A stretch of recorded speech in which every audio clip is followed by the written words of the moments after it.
the report came back on October 1 of this year, and they thought they couldn't procure it and have it in place. It's in all three budgets, so I think there's little or no jeopardy that it won't be funded and that there'll be any controversy about that.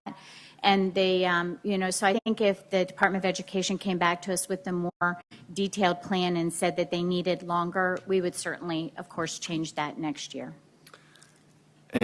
And Madam Chair, I would just add that it does say take all necessary steps, which gives some wiggle room. And so when the time is right, if we decide to go this route, the motion would be to report and refer, just so that everybody knows that. But okay, thank you, Chairperson. Are there any questions from the audience in opposition to the bill? Madam Chair. Delegate Bolivar. Thank you, Madam Chair. I had a question for Senator Donovan, and I guess it's on if we have language specified in the House budget and the Senate budget, and I know that needs to be worked out, with respect to timing and how does that relate to, existing Blackboard and learning management systems that have been developed.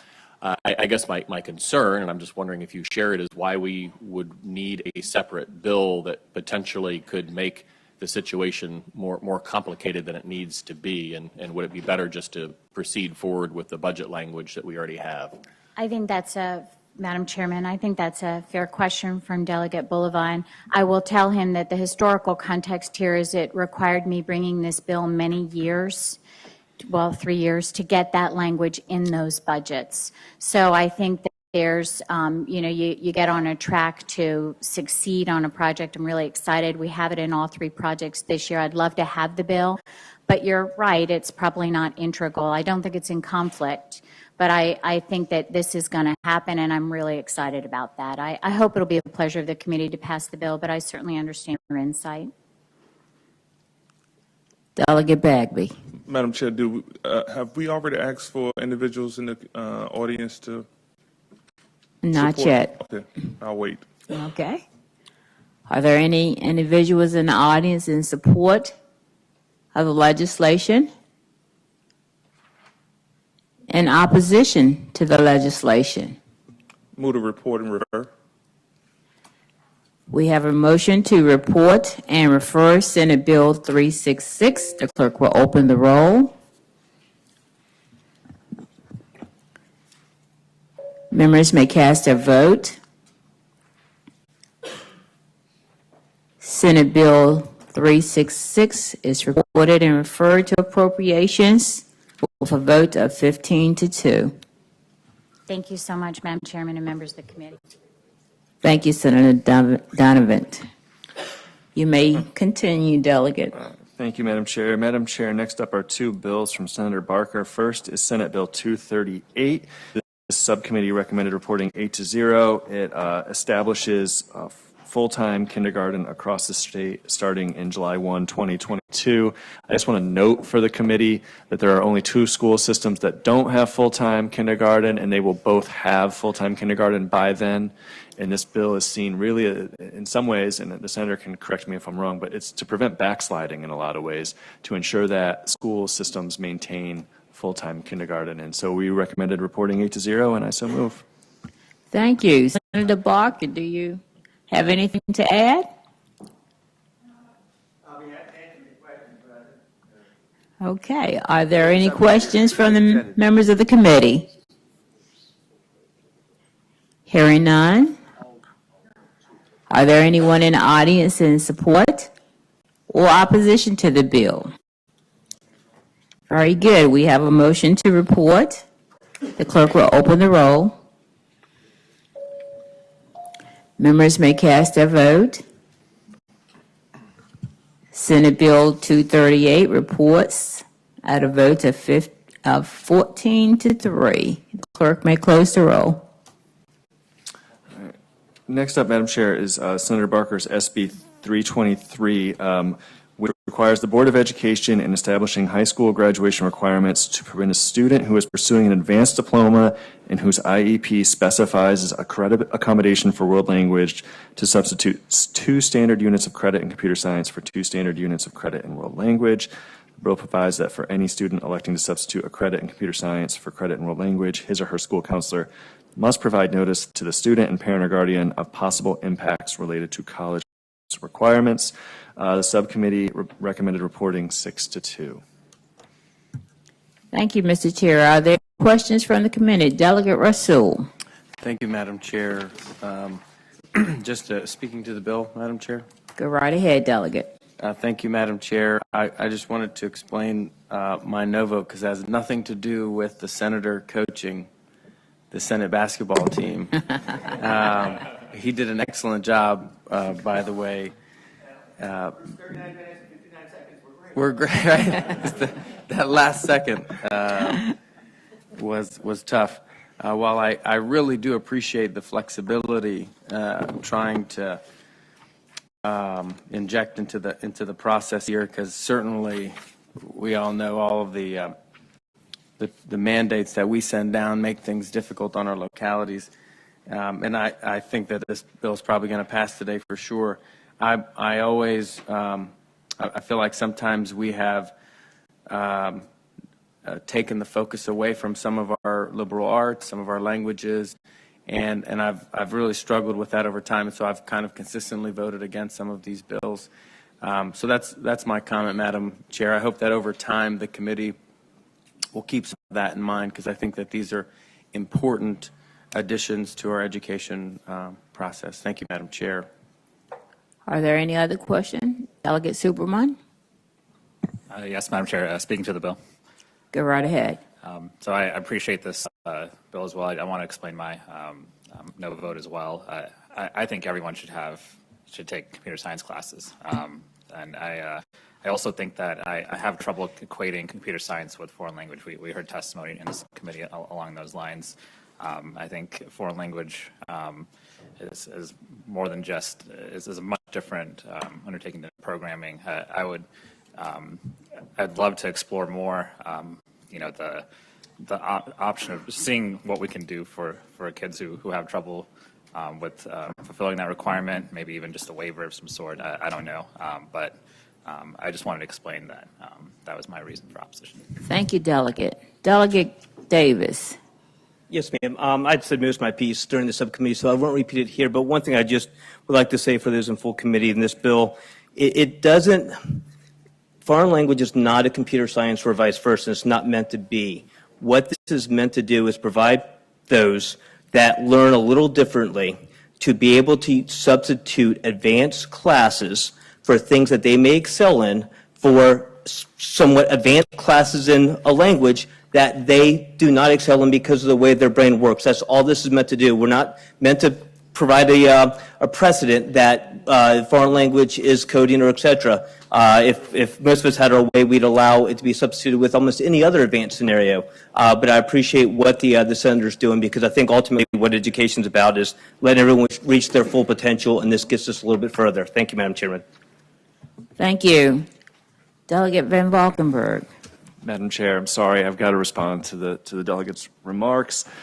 And it's the reason I've always voted no on these bills, and I'm going to vote no like I did in subcommittee like 20 minutes ago, which is that we are swapping them out. So we are saying that one is the other. We are doing that. And that's one of the reasons why I don't like these bills, is because, you're saying to a student when they go into that meeting, hey, you don't have to take foreign language, which I agree with Delegate Davis that we need to find a fix for that. I've consistently said that. But we're saying to them, hey, you don't have to take a language, you can take computer science. And of course people are going to assume that the viewpoint of the school and the state is that they are swappable. And so I do think we're making that suggestion when we pass this bill. And so that is why I will be voting no, despite the fact that I love the senator. Okay. We do have another question before we report, and that's Delegate Guzman. Thank you, Madam Chair, and I would like to explain my yay vote to the bill. And as I shared earlier on the subcommittee of SOL, SOQs, unfortunately, special education have been that field where we have neglected for years, and there is so many reasons why.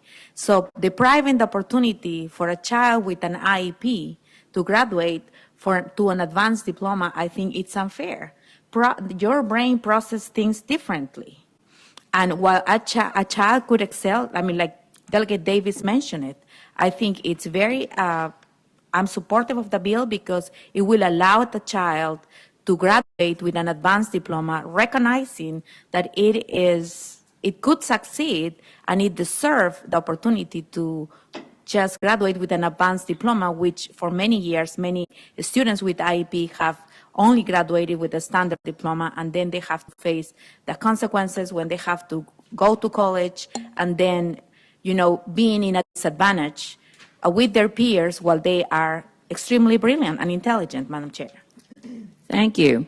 Are there anyone in the audience in opposition to the legislation who didn't have an opportunity to speak at the subcommittee in support of the legislation? Okay, we have a motion to report. Is there a second? Second. It's been motioned and properly second that we report Senate Bill 323. The clerk will open the roll. Members may cast their vote.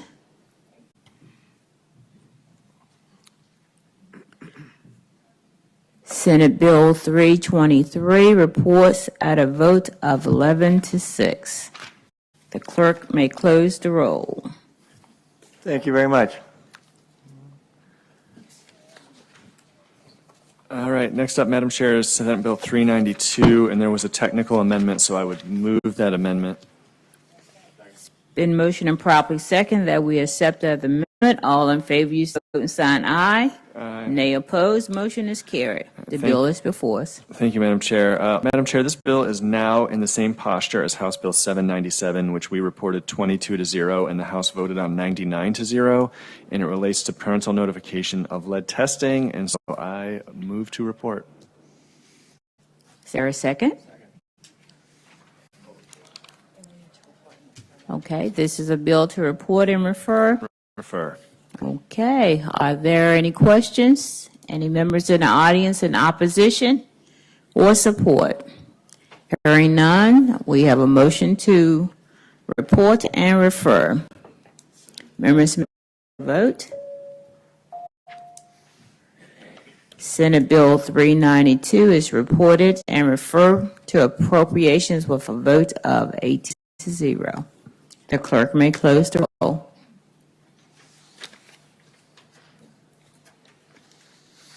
Next up, Madam Chair, is Senate Bill 420, which the subcommittee recommended continuing over to 2021, and I would so move. It's been motioned properly second that we carry over Senate Bill 420 over to next year. All in favor, use the vote and sign aye. Nay opposed, motion's carried. And last, Madam Chair, is Senate Bill 933 from Senator Favola. The subcommittee recommended reporting 8-0. This is a Section 1 bill that requires the Department of Education to develop and adopt a common statewide definition for the term students with limited or interrupted formal education, and to require local school divisions to report on the number of students who fall under such definition as part of the required data collection and reporting on average daily membership for the purposes of documenting any changes in such numbers over time. The bill also requires that the Board of Education evaluate the supports and programs available to those students and local divisions to determine whether the calculations for the school quality indicators within the accreditation process are appropriate. And we recommended reporting 8-0, and I so move. Okay, are there any questions from the committee? Are there anyone in the audience in support of the legislation? In opposition to the legislation? If not, we have a motion to report. Clerk will open the roll. Member may cast their vote.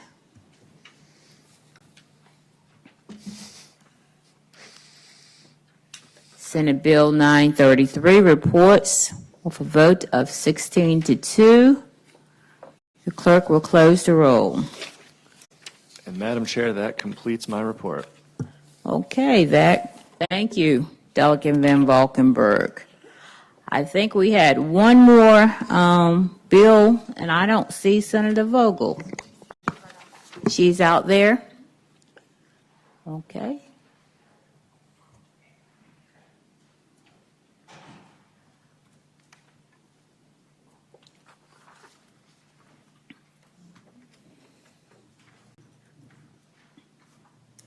Good morning, Madam Chair and members of the committee. Good morning, Senator. I apologize. I do my day job too, but unlike Senator Donovan, I don't deliver babies, so my day job really isn't that interesting. Go right ahead. Senate Bill 904. Thank you, Madam Chair. I have Senate Bill 904.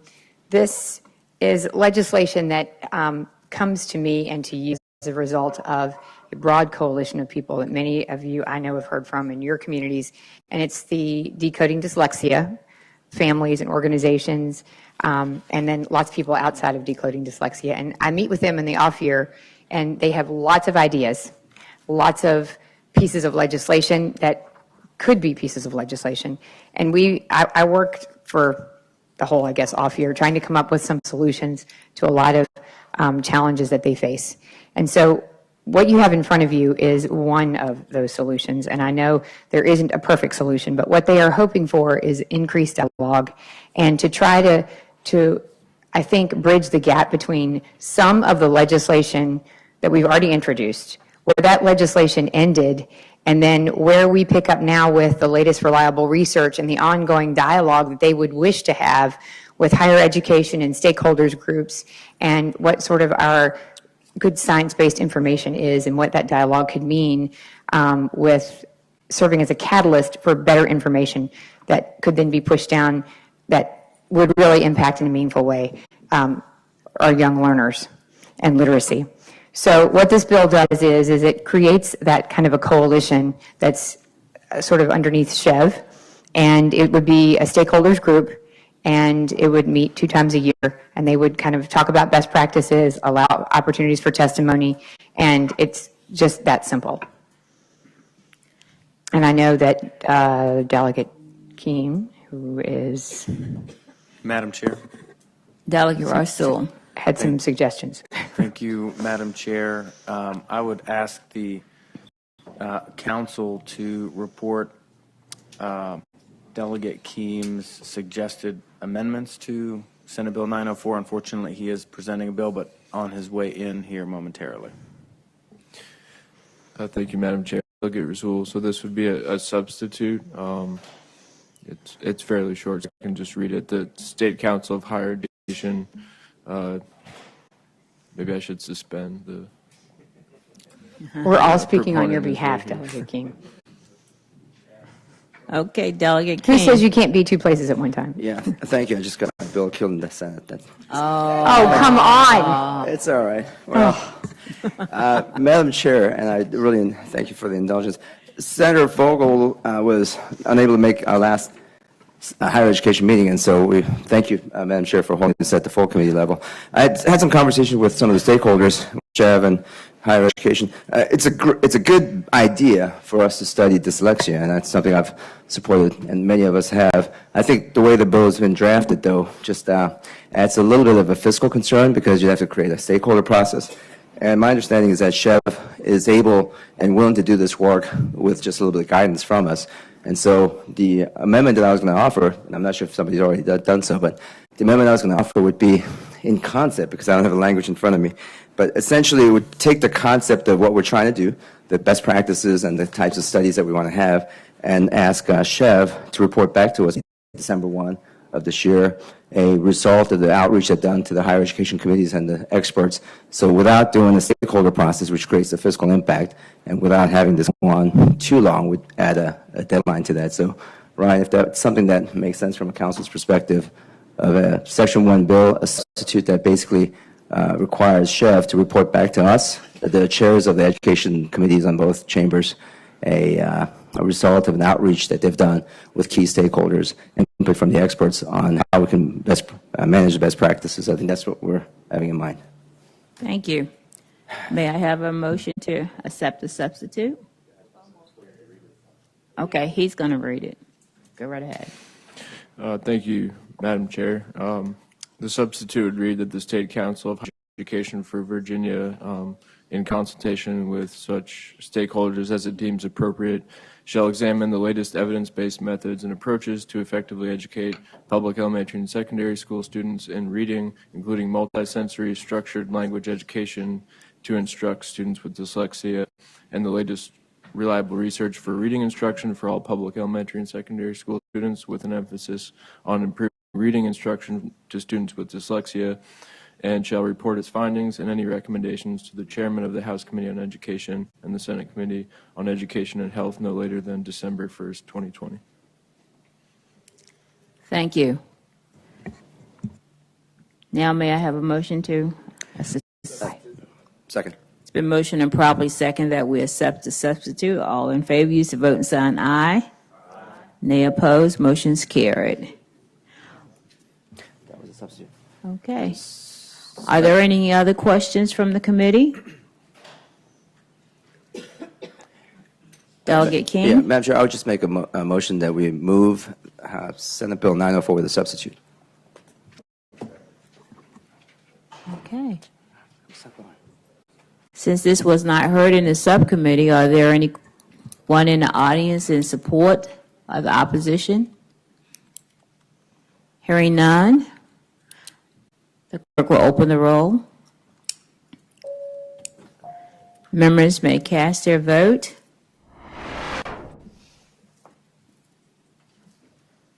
Senate Bill 904 is reported with the substitute with a vote of 18-1. Thank you, Madam Chair and members of the committee, and thank you, Delegate King, for all of your work on this and your help. Thank you. Thank you, Senator Vogel. Are there any other items to come before this committee? If there is no other business, I'd like to thank our subcommittee chairs. Madam Chair, Delegate?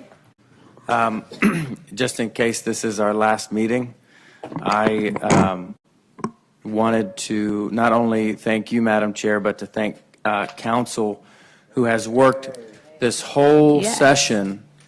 And at the beginning of session, he and his wife welcomed their first child right at the beginning of session, and has worked marvelously on very limited sleep, I'm sure.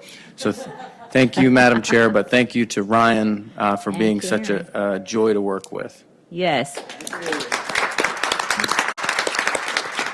We certainly do, and we also want to thank our clerk, Karen Gilmore, for helping us, because when we started the docket, we had at least 173 House bills, and then we had at least 65 Senate bills.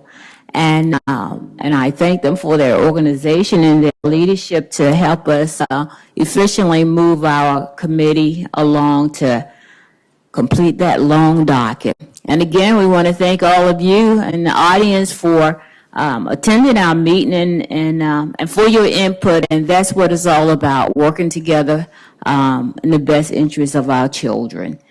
If there are any other comments from the committee, may I have a motion to adjourn? Thank you so much.